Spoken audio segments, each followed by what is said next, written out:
our score.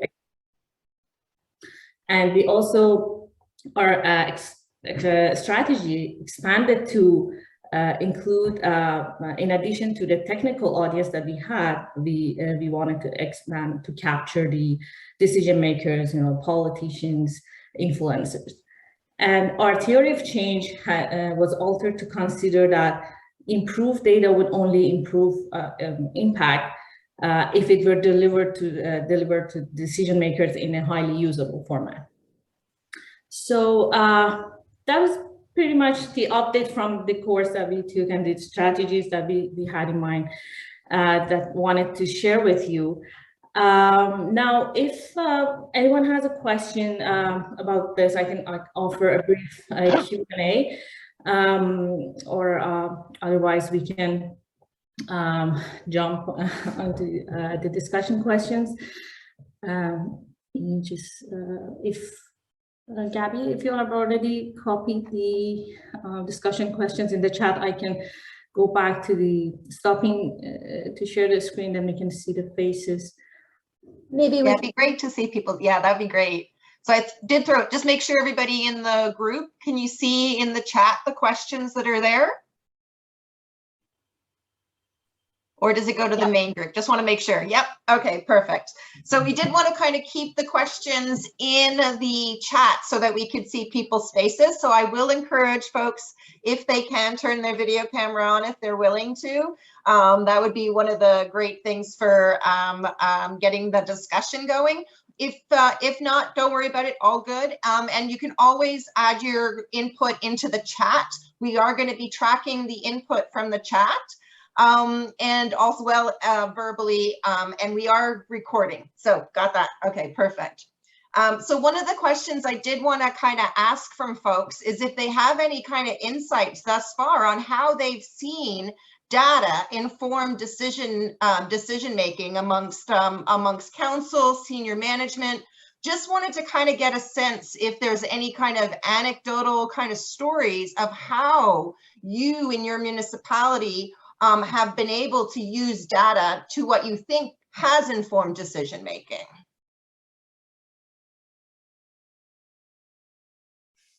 And while you're considering that, I will also ask another question. Is anyone willing here to report back to the larger group? Any volunteers? Ah, thank you. Okay, so David, perfect. I'm just putting in the chat. RETScreen, which is developed by the federal government, has an excellent ability to, in addition to, telling people what the benefits of improving their buildings or whatever is, they now have the GHG for basically the coal grid. They have the GHGs now for transportation. So, and it allows you to do trade-offs between, am I doing this for the money or am I doing this to improve my carbon and get a higher score in that regard? So they just issued a new RETScreen that has the latest grid impacts, and I was just using it on a course. So I think that's one way, because RETScreen and some of the other modeling tools are used by the IESO and Enbridge for any of the incentives that building owners want to see. Perfect. Thanks, David. Megan, I see your hand up. Thanks, Abby. Yeah, I was thinking about this, and I've certainly, I work with lots of cities around the country, around their carbon accounting work and their target setting work and their local action planning work. And I found recently there's a lot of requests for simplified, easily accessible estimates of impact that various measures will have. So they're confident in their inventory, they've done their modeling, they know what kind of target they want, but they want to better understand what measures are going to take them there. And yes, there's definitely great consultants out there doing really advanced analysis on this, but there's a lot of communities where that's just not accessible to them. They don't have the consulting dollars to do that kind of thing. So they're asking us, is there a simplified version of that you can provide that would be more readily available to the masses? Yeah, and that's specifically focused not on inventories, but on actions and Yes. what GHG opportunities.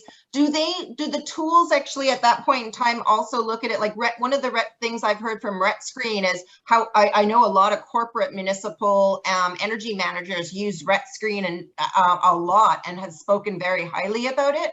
The one thing that's an area where they felt that there was a bit of a weakness in the RET-Screen is in the co-benefits calculations, because it's just straight up business case evaluation in a very traditional manner. So that's one area where I've heard from the corporate energy managers how they would love to have something that brings a little bit more of that co-benefits in a quantitative way into it. Is that what you've also been hearing, Megan? Yeah, I definitely think we need more understanding of the co-benefits, and like even beyond corporate operations too, like community at large stuff. And there's some work that happens around like cost of inaction that can be really powerful to decision makers, right? If you don't do this, here's the sort of implications. Also, like the local economic development argument around doing these things will sort of keep dollars in your community. Flushing out of those usually really resonates with decision makers. Is there any existing data on that side of things, on the local economic data that people do have that they found useful that could be built on, or that's something others have found?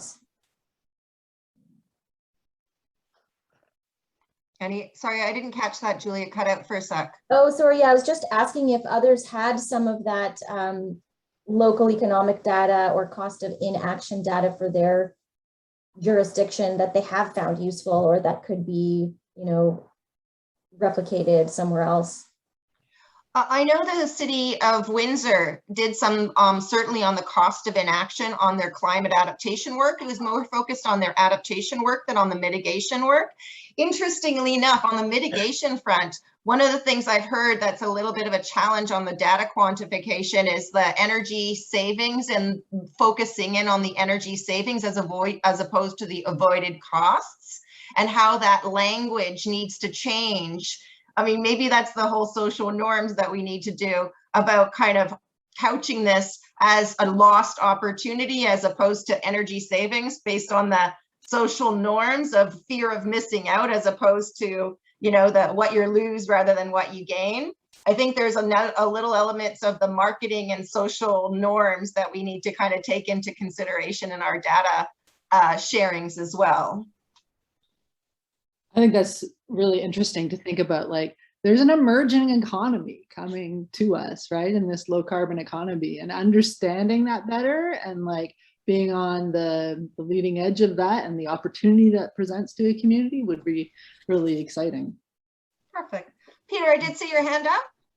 Yep, I just wanted to comment on a couple of things. One was the co-benefits. I think one thing that's incredibly important when we assemble, however we do it, whatever norms we use, whatever, you know, systems we use, is that we make sure that we don't look at the energy or energy and climate measures as standalone transactions, but as piece of a total solution.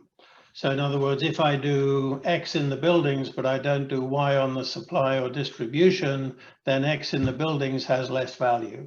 And we need to find a way to very simply and clearly communicate that total system simulation. And then the second thing is, I think any plan, frankly, that doesn't hit the what I call the 3 E's of economy, economy, environment, and efficiency as collateral or parallel goals, is always going to fall short on one of those 3 dimensions. And if you hit all 3, you tend to be able to communicate quite easily that a breakthrough on one inevitably gives a breakthrough on the others. So you're back to that missed opportunity that if we get the breakthrough on emissions, we'll almost inevitably get the breakthrough on economic development and cost. So it's somehow trying to communicate those not as conflicting targets, but as mutually supportive targets.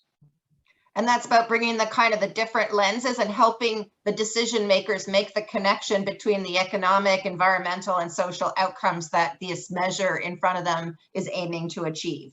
And also you then give people who have different passions a place to stand, because if somebody is the climate skeptic but passionate about business and the social value of the community, they have a place to stand as long as you're positioning all three dimensions. Okay, so then we kind of moved into the next question on that kind of realm about how the kind of helping decision makers wrap their brains around and how to package data in a way that helps to inform decision makers.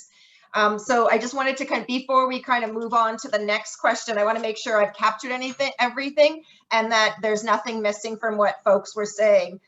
It really kind of, just to wrap up on the RET screen, looking at that's a really effective tool. The business planning has really been effective on that. We need more opportunities for that, to taking the measures to move away from inventory calculations, to move towards the benefits of actions and measures, and which one would you actually, the bang for your buck in terms of the overall goals that you have for this. Then we wanted to kind of highlight the co-benefits. We need to do a better job on co-benefits and bringing that to decision makers. The cost of inaction is an area where we need to up our game, to kind of say that it's not just climate actions that have a cost to them. Doing nothing has a cost to it. Using social norms and psychology as part of our kind of communications on this.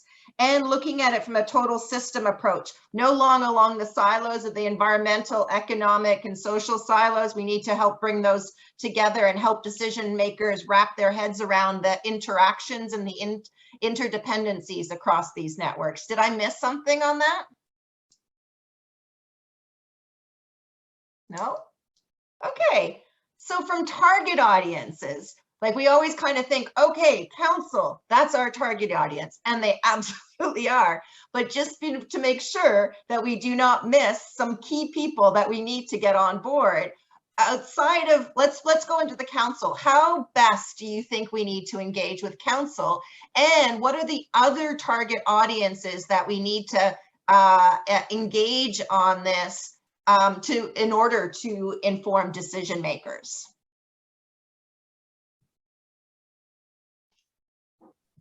Once we have a definitive price on carbon, we have to go to the business leaders and show them this is more than just reporting to carbon disclosure. It's effectively dealing with the electrification or renewable energy or all the ESGH things they have to do.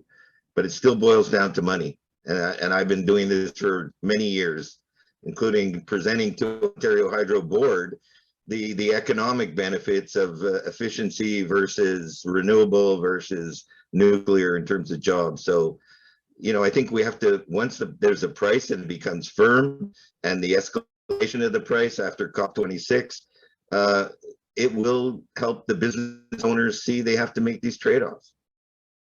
And is there an element in terms of the escalation? Is there some sort of, like, you know, one of the things I've heard from some of the municipal folks is kind of coming up with a consistent way, even if it is like kind of like the escalation, even, you know, like bringing that calculation into it, so that if it's planned for 170 by 2030, or using a shadow carbon pricing, kind of those kind of business practices and how they're bringing those either escalating carbon prices into their business planning or shadow carbon to their business planning. Is that what you're thinking?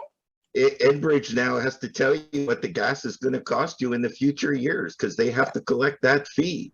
And so if somebody's thinking about a heat pump, you know, TAF and Efficiency Capital are promoting, or Efficiency Canada, they have to do the math.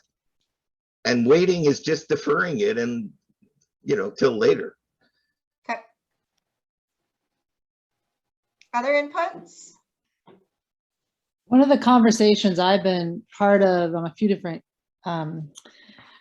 occasions recently is just the sort of municipal climate movement, and the way it has a bit of a diversity problem. You know, it's not engaging a wide swath of society in its exercise. And there's a lot of sort of light being shown on that problem right now. And I think it fits into this category of conversation as well, is that there's decision makers in many sectors of society that haven't been engaged traditionally through municipal climate planning processes that we need to start doing. Okay. Perfect. Other input? Peter? Oh, I see. Okay, sorry, go ahead. Peter and then Trevor. Okay, I just wanted to sort of maybe make us think about who are the decision makers. If we look across the US and Canada at the moment, there's roughly 700 municipal climate action plans of one kind or another, which set round numbers a net zero target by 2050. And so in other words, let's say and these have all been approved by their respective councils. If we then look at the action and investments that are flowing as a result of those decision-making approvals, it's a disappointingly low level of action relative to the quote unquote successful decision of getting the council to approve. That's not saying the council decision isn't important. It's absolutely critical to set, strategic directory.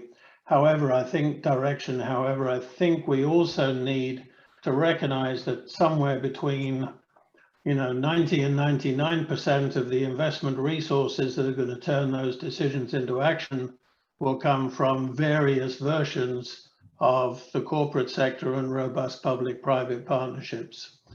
So when we think about decision makers, the question is, are we looking for an approval of a plan, or are we looking for the successful implementation of a plan? And I know which one we're on. Those are I think we're all here for the implementation. We tend to be pretty good on the first one, but we're pretty lousy on the second one. Absolutely. So that kind of leads you to the next thing about one of the kind of the different target audiences. But in addition to the target audiences, in terms of tracking the action implementation and highlighting action implementation and really putting a stronger spotlight on the implementation and tracking it and creating transparency, that is another kind of strategy in order to gauge senior decision makers. Okay, perfect. Trevor? Yeah, thanks, Gabby, and thanks, everyone. Really interesting conversation. Just to go back to the first question too, and I'll streamline quickly into this point, is low carbon scenario models and those actions that are able to quantify what those actions were that I heard Megan and others talk about. What I'm trying to do right now is, so we did have SSG and What If do a low carbon scenario model. What I'm trying to do right now is dive into the data to say, okay, how many actual EVs, public-wide, community-wide, do we need to convert to even get to that 50% by 2030 target? How many buildings per year? And so having those quantifiable numbers, which then you'll be able to have that, I think, a more detailed financial analysis and understanding to be able to have those costs discussions. And so bringing that kind of all that data together to key decision makers and shedding that light. And I think, Gabby, this is where maybe you're heading to, is who's responsible and can kind of analyze the economy. Well, in Hamilton, and from my awareness, that's the Hamilton Economic Action Plan. So our economic development colleagues, who currently right now don't track or report on any sort of green businesses, clean tech, the clean tech sector, for example. So bringing them along has been something that we've been focused on, and trying to get our environmental and climate change goals into their new economic action plan. Yep, it's a plan, and we're all good at planning, and implementation is a little bit harder. But I think in the senior economic development officials are an important audience. And then as well as any corporate, corporate fleet and corporate building staff need to be brought along and understand not only the costs, but the benefits, both socially and economically. We had a green fleet strategy done in Hamilton that estimated the incremental cost of converting our fleet vehicles, but they didn't use the research, because I don't think it was either they didn't want to, or the consultant didn't do a good enough job of it, was estimating the life cycle savings of conversion of our corporate electric vehicles as well. So corporate building economic development. Perfect. And Adam? Yeah, great points. We also had SSG and What If do some low carbon scenario modeling for us, just on a corporate emissions profile and to reach our corporate targets. When it comes down to decision makers, I'm a firm advocate and believer that people should be accountable for the energy use and hence emissions that they have control over. And it's those targets that we really tried to assign to those services provided to our municipality within our corporate divisions that we tried to get bought into in the plan. So it's one thing to have an overarching corporate target, an overarching community goal, but if you can't slice that pie and figure out that, you know, that company is responsible for that amount of emissions in my community, or our fleet is responsible for this portion of emissions, and what can reasonably and most cost effectively be tackled and implemented and achieved within a certain time frame, then it's very difficult to influence those decision makers to do the actions that are going to help them achieve their own targets. We still struggle with that. An action that came out of our plan was operational plans by division. So for fleet, what are they supposed to achieve? What is their slice of the pie? And despite communications that we're not on track, we're still having a difficult time getting everybody to own what they should own. One helpful way to communicate data in that, because the economics is a big portion of it, is those marginal abatement curves. So over the life cycle of a particular mitigation measure, you know, what is the net present value of that? Doesn't really showcase the co-benefits that are of crucial importance to get people to buy into when municipal strategic plans have accompanying goals, not just reducing emissions and saving a bit of money along the way. You're really trying to benefit the community, but it is an effective tool that got a lot of questions from decision makers when it was put on the screen in front of them. Okay, perfect. Now, just before I get into the other kind of questions, one of the things I did want to kind of discuss and ask you all about, and we are going to be going in, I see, breaking up into the different sections. There's some additional questions that we want to kind of advance to the next discussion. If you do have any input on these questions or these questions that you think are missing something, please do let us know. We're going to be going, I see that we have like the countdown on the 10, 9, 8 now. So just before I kind of check, David, when you were raising your hand, you were raising it for a point, not were you willing to report back to the larger group? No, I just put something in the chat about Gresby and their, you know, the associations like CABA that have both the real estate and the building control people together. They're all looking for better data, whether it's in a performance contract or what, you know, TO Transform is doing. So I look forward to discussing it. I've been involved in measuring carbon and SO2, NOx and SOx for many years. And without data and without an accounting board saying this is real, it's just greenwashing to many. That's what we have to overcome. Thanks. Perfect. So if that's the case, what I'll do, I will report back based on the discussions to the larger group. But please, please, please, if I miss something that you think is really important, do not be shy. Make sure you unmute yourself so that you can add to it so that it doesn't get lost. We will, this is recorded. We will summarize all that kind of input up and report back to the group. And I see we're going down with 3, 2, 1. Back to the larger group. They have a minute overlap. Yeah. 3 extra minutes. Sorry. They gave us 3 extra minutes. Oh, okay. All right, perfect. So then that following on that mark, one of the things I did want to kind of highlight, it really does seem that folks are saying that we need to go away from these larger targets and go into implementation targets. You are responsible for this amount of GHG reductions within your business plan, within whatever your sphere of influence, but taking the targets and allocating down to a specific department, sector for implementation. No longer can we sit with these big community targets and use that for decision making. Is that correct in what I hear people were saying? Yeah, Melanie. We need both. We need top down and bottom up. Okay.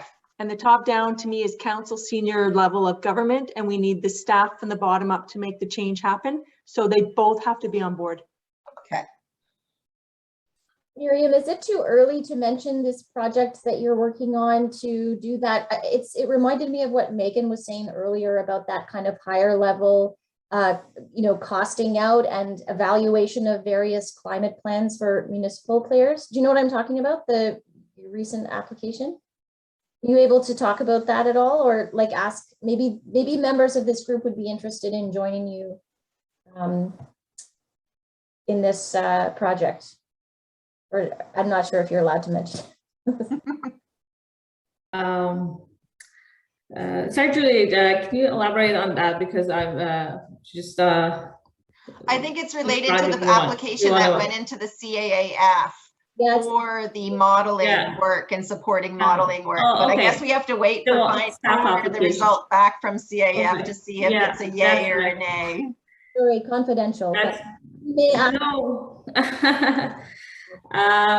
That's yeah, I think we are still thinking about so that application for now. We had a little bit of issue with submitting the staff application at the last minute, but we are thinking of repackaging that work. But that's pretty much aligned with this discussion that we are talking about all the modeling that is doing for cities, for action planning, how realistic they are. The policies, they are just, are they just pushing things to get to net zero, or did they consider the cost of those actions? Did they consider how realistic they are, and what are the uptake rates, adoption rates that are more realistic for those actions? And this is something we and Dunsky are very interested to find out and do the research on, and but of course, consider the equity piece of that work. What is the impact from equity? So that application for now for staff, we are waiting to receive a response from federal government if they could accept our application, which we had some issues submitting. If not, we definitely would like to follow up and repackage it as another set of application. Perfect. Well, thanks everyone for your input. I see we're going to be getting pulled